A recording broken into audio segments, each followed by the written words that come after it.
তো নমস্কার বন্ধুরা, আশা করি সবাই ভালো আছেন। তো বন্ধুরা, এখন আমি যে ছবিটার বিষয়ে কথা বলবো, তো ছোটোবেলায় আমি যখন কোনো ছবি দেখেছিলাম বা প্রথম আমার যে ছবিটা দেখে আমার প্রথম সিনেমা দেখা বা সিনেমা দেখতে আমার এত ভালো লাগা, সেটা অবশ্যই সেই ছবিটা। সেই ছবিটার নাম হচ্ছে প্রতিবাদ। এবং এখানে আমরা লিড চরিত্রে দেখেছিলাম প্রসেনজিৎ চট্টোপাধ্যায়, অর্পিতা পাল এবং তাছাড়াও আমরা লাবণী সরকার সহ আরও রঞ্জিত মল্লিক আরও অনেককে আমরা কিন্তু অভিনয় করতে দেখি। তো এই ছবিটা না একটা আইকনিক ছবি ছিল প্রসেনজিতের কেরিয়ারে বলুন বা আমাদের জীবনের বা আমাদের লাইফের বলুন।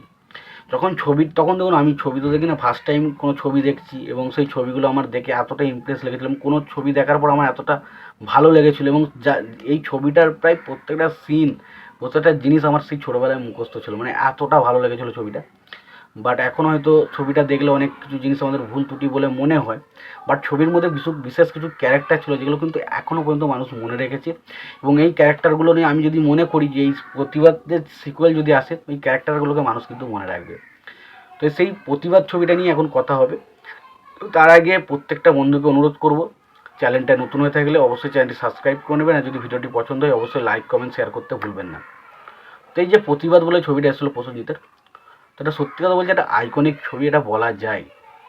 এবার এই ছবির মধ্যে কয়েকটা ক্যারেক্টার ছিল। প্রসেনজিতের ক্যারেক্টারটা একটু অন্যরকম ক্যারেক্টার ছিল, যে ক্যারেক্টারটা আমরা একটু অন্যরকম ক্যারেক্টার প্লে করতে দেখছিলাম, যেটা খুব ভালো লেগেছিলো। এবং বিশেষ করে এখানে প্রসেনজিতের সাথে আর কি রাজেশ শর্মা যে রয়েছে, যাকে আমরা সিনেমায় তিনু গুন্ডার হিসেবে চিনি, এবং এই তিনু গুন্ডার এই নামটা হওয়ার পর থেকে ভবিষ্যতে আমরা দেখেছি বিভিন্ন ছবিতে আমরা কিন্তু রাজেশ শর্মা নামে অনেকে চেনে না, অনেকে তিনু গুন্ডার বলে কিন্তু অনেকেই চিনতে পারতো। তো সেই যে প্রসেনজিতের সাথে একটা কলতলায় যে অ্যাকশনের সিনটা রয়েছে, সেটা কিন্তু একটা আইকনিক সিন ছিল। এবং সেই সিনটা মনে হয় এখনও মানুষজন দিলে দেখে, এবং সেই সিনটা আলাদাই একটা ক্রেজ কিন্তু সৃষ্টি করেছিল। এবং তার পাশাপাশি বলতেই হবে এখানে যে অর্পিতার বাবা যে ভিলেনের ক্যারেক্টারটা করেছিল, তার নামটা আমার এইমাত্র মনে হচ্ছে, দেবেশ রায় নাকি একটা নামটা। তো তিনি কিন্তু দারুণভাবে ভিলেনের যে রোলটা সেটা প্লে করেছিল। এবং তার পাশাপাশি রঞ্জিত মল্লিকের কথা বলতে হবে, যার ক্যারেক্টারটা আলাদাই ক্যারেক্টার ছিল, আইকনিক একটা ক্যারেক্টার ছিল, যেখানে সে একটা মুসলিম মুসলিম সম্প্রদায়ের একটা মানুষ ছিল এবং তার ক্যারেক্টারটার নাম ছিল আজাদ। এখন সে হচ্ছে সেই জায়গার বা এলাকার একটা ডন মানুষ। এবং সত্যি বলতে তাকে দেখে প্রায় প্রত্যেকে ভয় খেত, এমন একটা সিন। এবং সত্যি বলতে এই ধরনের ক্যারেক্টার আমরা রঞ্জিত মল্লিককে করতে দেখি না, কিন্তু এই ছবিতে ক্যারেক্টারটা অসাধারণ ছিল। এবং তার পাশাপাশি লাবণী সরকার, তার ক্যারেক্টার, সে পুলিশ ছিল একজন, তার ক্যারেক্টারটা সে যথেষ্ট ভালো করেছিল। এবং এর পাশাপাশি দেখুন যে প্রসেনজিতের একটা বোন ছিল, একটা দিদি ছিল, দিদির সাথে তার সম্পর্কের যে অ্যাঙ্গেলটা সেটা দারুণভাবে ফুটে ওঠে। এবং স্পেশালি একটা স্যাড সং রয়েছে লাস্টে, যেখানে আর কি একটা গান হয়, তার দিদি যখন মারা যায়, এবং সেই সময় যে স্যাড সংটা হয়, সেটা আলাদা রকম একটা ফিল পাওয়া যায়। এবং প্রসেনজিতের সেই টাইমে প্রসেনজিতের পারফরমেন্স দেখবেন, তার ইমোশনাল দৃশ্যটা এত সুন্দরভাবে ফুটে ওঠে না, সেই জায়গায় দারুণ দারুণ ছিল। তবে ছবির মধ্যে বলছি তো বেশ অনেক কিছু পজিটিভ দিক রয়েছে, তবে একটু নেগেটিভ দিক রয়েছিল, সেই সব নিয়ে আমি আলোচনা করবো না, কারণ নেগেটিভ দিকের কথা আমি বলবো না।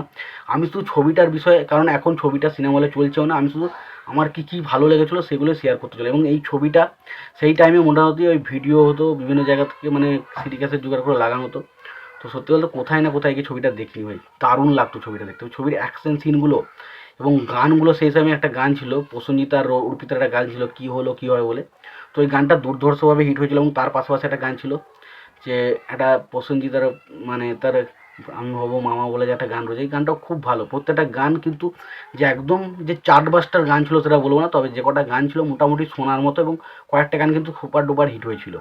এবং প্রসেনজিৎ এবং অর্পিতার এই যে জুটিটা সেই টাইমে কিন্তু বিশাল হিট ছিল, পরপর কিন্তু হিট হিট ছবি কিন্তু তারা দিয়েছিল। দেবা দেখুন, বা আরও কয়েকটা ছবির নাম এই মুহূর্তে আমার মনে পড়ছে না। দেবা ছিল, তারপরে হয়তো রণক্ষেত্র বলে একটা ছবি ছিল, বা আরও কয়েকটা ছবি ছিল, আমার এই মুহূর্তে মনে পড়ছে না। বাট সেই ছবিগুলো কিন্তু বক্স অফিসে পরপর হিট দেয়। এবং এই ছবিগুলো হিট দেওয়ার পরই কিন্তু প্রসেনজিৎ কিন্তু অর্পিতাকে একটা বিয়ে করে, এরকম একটা আপডেট আছে। সেটা কি প্রকৃত সত্যি কিনা যায় না, তবে অর্পিতার সাথে তার হয়তো বিবাহ হয়েছিল। তো সত্যি বলতে সেই জুটিটা একটা প্রসেনজিৎ রচনা জুটি, প্রসেনজিৎ ঋতুপর্ণা জুটি এবং প্রসেনজিৎ অর্পিতা জুটি, এগুলো কিন্তু একটা আইকনিক জুটি ছিল।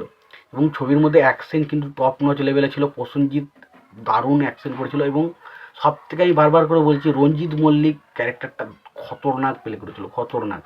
এবং এই ছবির যে ডায়লগগুলো রয়েছে, আজকে রাস্তায় একটা কুকুর মরেছে, কালকে একটা মানুষ মরবে, তো এরকম যে ডায়লগগুলো ছিল। এবং স্পেশালি রাজেশ শর্মার ক্যারেক্টারটা বলতে হবে, যে রাজেশ শর্মার ক্যারেক্টার এটা একটা আইকনিক ক্যারেক্টার পেয়েছিল, যে এই ছবিটা যখন মানুষ কেউ কোনোজন দেখেছিল তাদের ক্ষেত্রে এই ক্যারেক্টারগুলো কিন্তু একটা মাইন্ড সেটের মধ্যে ঢুকে গেছিলো। অসাধারণ ক্যারেক্টার ছিল এবং প্রত্যেকের পারফরমেন্স কোনো কথা হবে না। এবং তার পাশাপাশি প্রসেনজিতের সাথে তাদের বাবা মায়ের যে একটা সম্পর্কের বন্ডিং সেটা দারুণভাবে দেখানো হয়েছিল এবং তার পাশাপাশি তার ভাই বোনের যে সম্পর্ক সেটা সুন্দরভাবে ফুটিয়ে উঠেছিল। এবং পাশাপাশি রঞ্জিত মল্লিকের সাথে প্রসেনজিতের একটা অন্যতম বন্ডিং, সেই জিনিসগুলো খুব ভালোভাবে ফুটে ওঠে এবং বিশেষ করে ইমোশনাল দৃশ্যগুলো ছবিতে কিন্তু দুর্ধর্ষভাবে ফুটে ওঠে। এবং পাশাপাশি ছবির মধ্যে বেশ কিছু কমেডি ছিল। তো ছবিটার মধ্যে কমেডি, নাচ, অ্যাকশন সবই ছিল। তো সত্যি বলতে একটা এই টাইমে, যে টাইমে একটা সোনালি টাইম ছিল, এই টাইমে কিন্তু ছবিগুলো কিন্তু আমাদের যারা মানে গ্রামের অডিয়েন্স তাদের ক্ষেত্রে কিন্তু বিরাট ভালো লাগতো এবং আমাদের গ্রামের অডিয়েন্সকে টার্গেট করে কিন্তু ছবিগুলো বানানো হতো এবং ছবিগুলো কিন্তু বক্স অফিসে দারুণ কালেকশন করছিল। এবং আমার যতটা সময় মনে হয় 2000 সালে না 2002 সালে এরকম করে ছবিটা বেরিয়েছিল এবং ছবিটা যে টাইমে বেরিয়েছিল প্রতিবাদ, তো সেই ছবিটা সেই বছরও সবচেয়ে হাইয়েস্ট বছর অফ দ্য ছবি হয়েছিল। তো সত্যি বলতে এই ছবিটা আইকনিক একটা ছবি এবং প্রসেনজিতের কেরিয়ার একটা বিগেস্ট হিট ছবি বলা যায়। তো তোমাদের এই ছবিটা কেমন লেগেছিলো জানিও। তোমাদের যদি ভিডিওটি পছন্দ হয়ে থাকে লাইক কমেন্ট শেয়ার করে দিও। চ্যানেলটা নতুন হয়ে থাকলে অবশ্যই চ্যানেল সাবস্ক্রাইব করে নিও, পাশে বেল আইকনটা অবশ্যই প্রেস করে দিও। ভালো থেকো, সুস্থ থেকো, দেখা হচ্ছে পরে ভিডিওতে।